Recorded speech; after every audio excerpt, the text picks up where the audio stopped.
Well, howdy, nearly seniors that listen here. Greetings, boys, girls, and all of our non-binary friends, and welcome to this, a brand new day. And remember, no matter who you are valid. This is about the 18th time I've had to start, and that is A-okay. Hopefully your day has been going well. My day has definitely been going, and hopefully it will continue to do so. I discovered my local library will do free scanning. Head down to the printer type thing, and then it will scan whatever document you have and then email it to your email address. So, hey, thumbs up for that.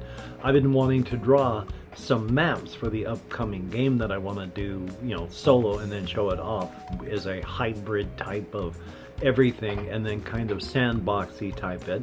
But I've been drawing up a kind of map, and I'll show that off in a little bit. But I want it to be a mix of if it is a fantasy medieval type thing, you're going to have, talking about maps and what people know about the world, you're going to have like the peasant and local map where they know, well, way over there that's the ocean in that direction, and they kind of know in a map of the local type-ish area, but they're not really going to know a whole lot. That, of course, will depend on the thing. If you're in a small village and you get a peasant map, it's going to be not much. If you're in a major metropolitan and you get a peasant map, it's going to be really, really good for the city area that they live in. And probably pretty good for the outer areas around, but not really full detail of having been there. Then, of course, you have the commercial maps. The maps of people who do, various types of business, places, the roads they have to travel, the things that are around there. They're not really maps made to follow along and look at good stuff, but they'll have things marked for like, oh, mountains up this direction, watch out for this valley here. And then you have the cartographer / explorer / scouting maps, and these are the ones that have everything on them because that's their job. And so they mark everything on those kind of maps. Most maps that you're going to be able to buy just as a player would be peasant / possibly commercial maps. Because that's all really you'd be looking for. Because culturally that's all there would be. Even a cartographer's guild is not going to be, throwing these things around a lot. So a local area is not going to have huge, great maps. And so I'm working on that.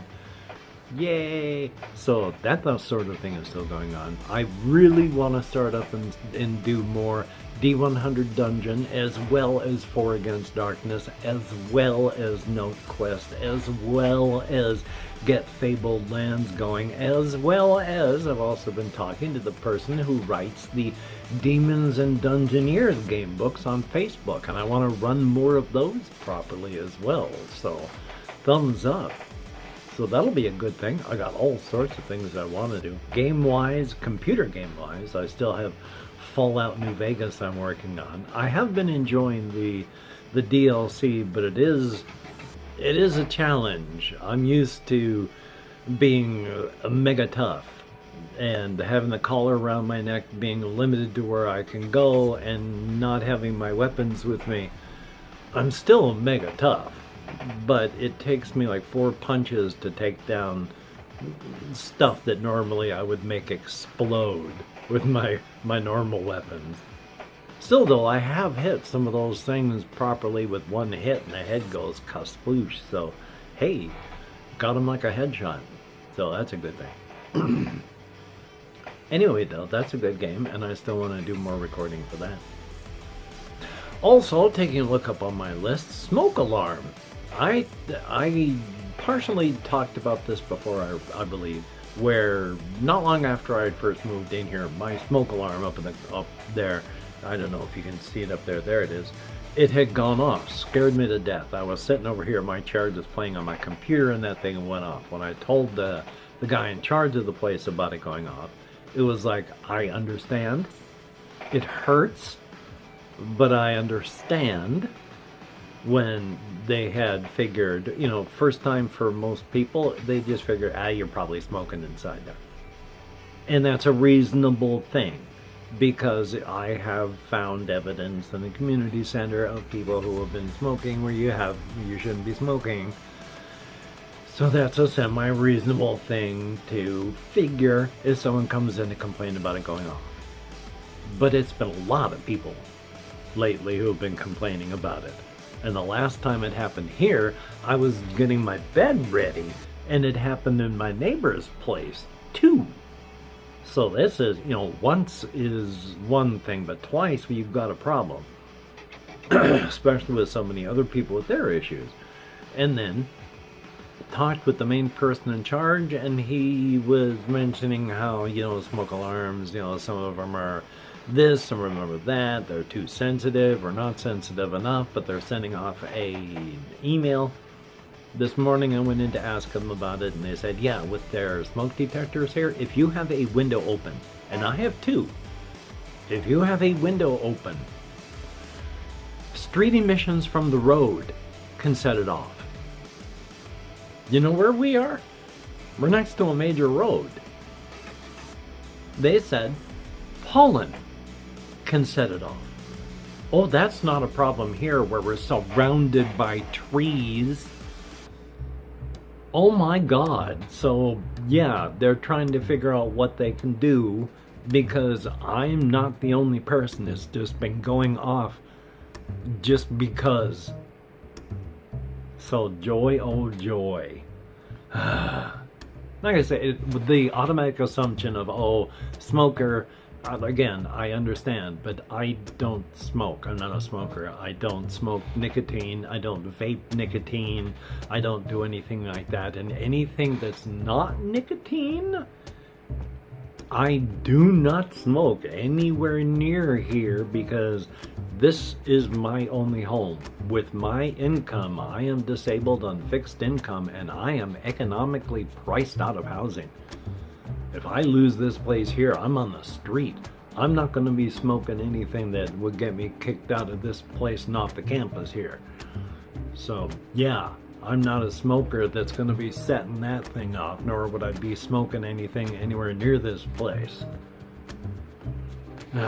So, again, understandable, but it does hurt. Yay. But with the map I've got, yeah, I mean, you can't really see it, I imagine. It's all done in pencil. I'll try and give an explanation of it now that I've done that. I drew a general shape of what I had thought of, and then trying to come up with the explanations of why, what, and where. So I've drawn what the prevailing winds would be, and so why, where, and how the wind would be warm and wet, and where it would be dry, and where mountains would be, where the warm, wet water hits the mountains and thus rains and snows out as it goes up, with the other side being more of a desert. And because it's being swept up along the prevailing winds, another drier plains areas, and then there's sort of an inland sea area where a lot of the water comes up from, it's either one large underground stream or a whole lot of larger, but not as large, underground streams and rivers coming together in a convergence, because the far end of that inland sea, quote unquote, it's kind of a bay, is freshwater bubbling up and out, and then at the mouth of it and then outward, that's the ocean, so it's salt water, and so you've got the salt trying to come in, being pushed out, and then instead of the tide being a, straight from the ocean and then pushed into the bay, and then the bay pushing the ocean back on. Now it's more, here's the bay and it's going up this direction, sideways to it. So that's my idea on that. And so I've got deserts, I got this and that figured out, because there is a political capital, which I don't know yet what the name of that place would be, but there's I've got Marbden that I want to put in with Undermarb. Now, ADHD, but I had decided on the name Marbden before for my Perpetual Dungeon, and the multiverse written small in the Perpetual Dungeon underneath Marbden. I had chosen the name Marbden because it was stupid. It's a dumb name, and I deliberately chose it for myself because it was dumb and it made me laugh. But I have become emotionally attached to the perpetual dungeon of Undermarb.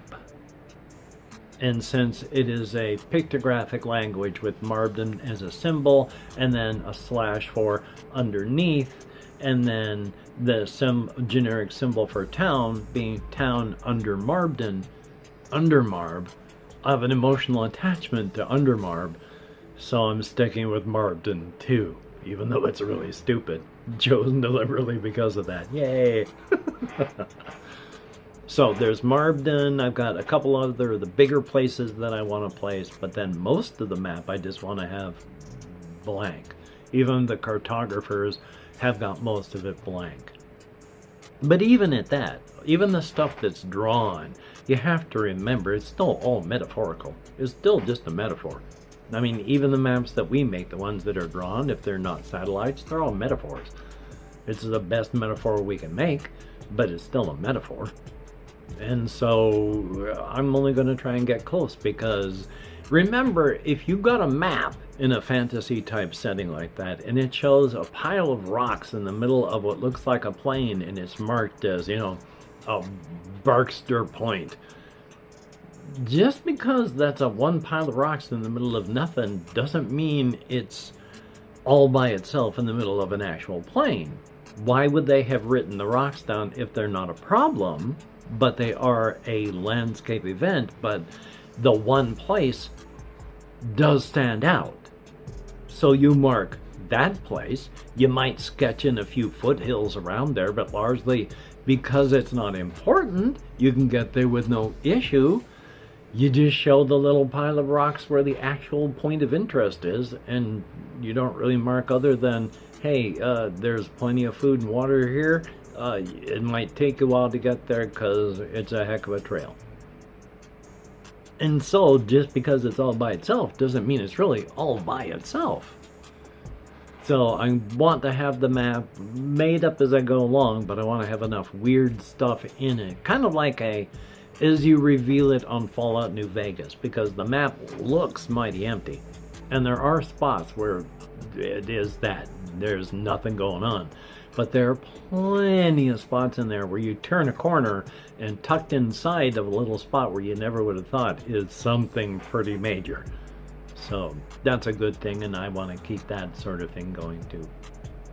Past that, I have just been trying to do what I can do. I am making food. I am once again being amazed at how delicious the jasmine rice is, because I've got it all made up. One of the things I want to start doing is, oh, my hair is such a mess. I want to start putting things like they suggest putting lemon zest in it as it cooks, but you know, I want to start off with like Tabasco sauce mixed in to get that real solid taste baked into the rice. So, thumbs up on that. Past that, hopefully you are getting done the things that you would like to get done. If you can't, don't beat yourself up for it, of course. But if you're a Patreon patron, thank you so very, very much. It is greatly appreciated.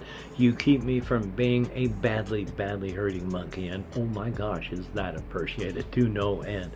When I can, I'll have your names up on the screen again, but until that time, thank you very, very much. It is appreciated. When you look in the mirror, you're looking at someone who is beautiful and awesome, both physically, mentally, emotionally, and spiritually.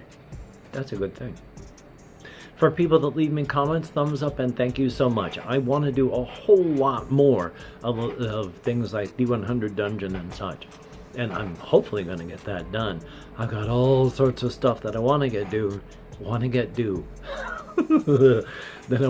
done, but hokey smokes. I mean, even just holding up the tablet like this, oh my gosh, there is a lot of nerve irritation going on. Still, life is life. I'm going to get done what I can get done. Hopefully you can get done the things that you want to get done as stated. But again, don't beat yourself up as you can. That's not going to help. It only is just going to make yourself feel bad. And it's not going to help you get done with that thing that you want to get done. So, don't do it. Anyway, though. So, you take care. Have a great day today. I will see you on the flip side. And that, my friend, is indeed a very good thing. This keeps spinning around. I am such a. I wish I was younger, because then I wouldn't die soon. Where did that come from?